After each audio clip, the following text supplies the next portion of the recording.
In order to deliver the best results after hip surgery, it's important to make sure you take care to avoid some common positions. Over the next few minutes, we will discuss precautions that you should take to ensure that your recovery is as comfortable and effective as possible.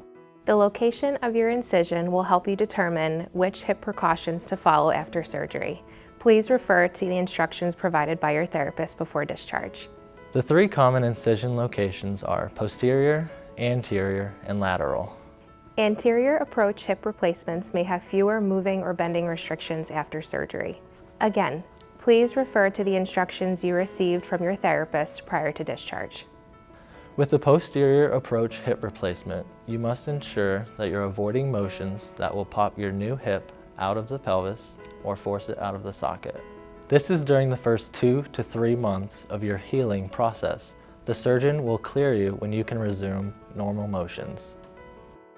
Do not cross your legs at any time until your surgeon clears you to do so. For comfort, try to avoid sleeping on your surgical side. When sleeping on your back or side, you need to place pillows between your legs so they do not cross. Do not bend at your waist past 90 degrees. You particularly need to be mindful of this when getting dressed. You will not want to bend down, either standing up or sitting down, to pull up your pants or to put your shoes on.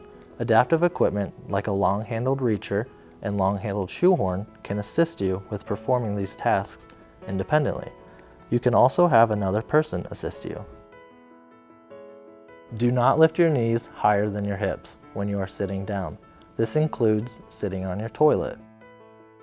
Do not twist over your surgical leg. Instead, pick up your feet and do step turns. Do not turn your feet inward. Keep your toes pointing forward in line with your nose.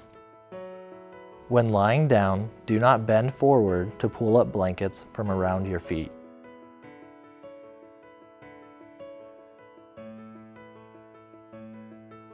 Avoid low seats like toilets and chairs that would force you to bend at the waist beyond 90 degrees.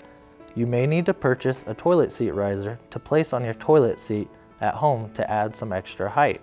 This can make getting up and down from the commode much easier. You can also use a firm cushion to place in your chair or in the passenger seat of your car to add height.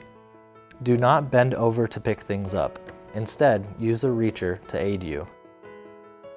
By following these simple precautions, you can help to ensure better outcomes for your post-surgical recovery.